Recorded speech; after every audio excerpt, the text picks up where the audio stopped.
السلام علیکم ورحمۃ اللہ وبرکاتہ۔ آج میں انشاءاللہ آپ کے سامنے تعویذ کی حقیقت کے بارے میں بات کروں گا کہ تعویذ گنڈا کرنا کیسا ہے، تعویذ گنڈے کا استعمال کرنا کیسا ہے۔ ایک صحابی ہیں حضرت عبداللہ بن عمر رضی اللہ عنہ، ان کے بارے میں آتا ہے کہ وہ اللہ تبارک و تعالیٰ کی قدرت و کبریائی پر مشتمل کلمات تعویذ اپنے سمجھدار بچوں کو یاد کرایا کرتے تھے، اور جو بچہ سمجھدار نہیں ہوتا تھا تو یہی کلمات لکھ کر کے بطور تعویذ اس کے گلے میں ڈال دیا کرتے تھے، اور یہی تعویذ کی حقیقت ہے۔ اس سے یہ پتہ چلتا ہے کہ اللہ تبارک و تعالیٰ کی عظمت پر مشتمل کلمات کا استعمال تعویذ کے اندر جائز ہے۔ لیکن جو شخص مسنون دعاؤں کو، ان کلمات وغیرہ کو خود پڑھ سکتا ہے تو اس کے لیے بہتر یہ بتلایا گیا ہے کہ وہ شخص مسنون دعاؤں کو، ان کلمات کا ورد خود کرے، تعویذ کا استعمال نہ کرے، خود پڑھنے کا اہتمام کرے۔ باقی حدیث پاک کے اندر جن تعویذوں کو منع کیا گیا ہے وہ ان تعویذوں کو منع کیا گیا ہے جن کے اندر شرکیہ کلمات کا استعمال کیا گیا یا جن کے اندر نامعلوم منتر پڑھے گئے، تو ایسے تعویذ کو منع کیا گیا ہے حدیث پاک کے اندر۔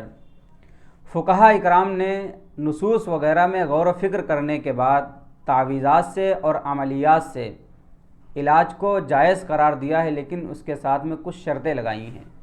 نمبر 1، ان کا معنی اور مفہوم معلوم ہو۔ نمبر 2، کوئی شرکیہ کلمات استعمال نہ کیا گیا ہو۔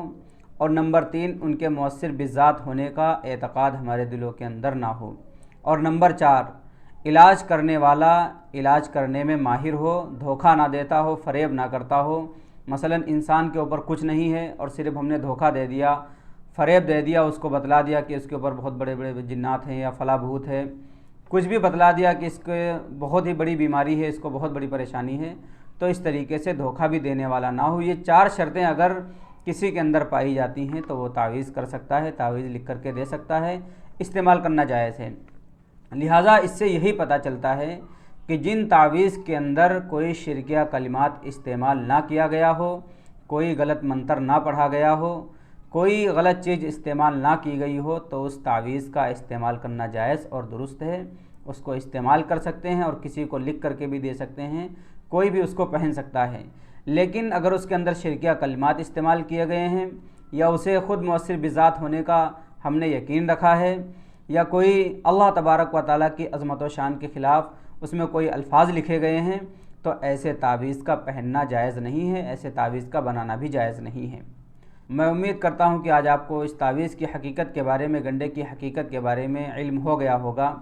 اگر آپ کو یہ ویڈیو اچھی لگے تو لائک کر دیں، پہلی بار چینل پر آئیں تو ہمارے چینل کو سبسکرائب کر لیں، اور اپنے دوستوں تک بھی اس ویڈیو کو شیئر کر دیں تاکہ انہیں بھی زیادہ سے زیادہ اس بارے میں پتہ چل جائے۔ چلیے پھر انشاءاللہ ملتے ہیں کسی نئی ویڈیو میں کسی نئی جانکاری کے ساتھ۔ تب تک اللہ تبارک و تعالیٰ سے میں دعا کروں گا کہ اللہ تبارک و تعالیٰ سارے مسلمانوں کی حفاظت فرمائے۔ السلام علیکم ورحمۃ اللہ وبرکاتہ۔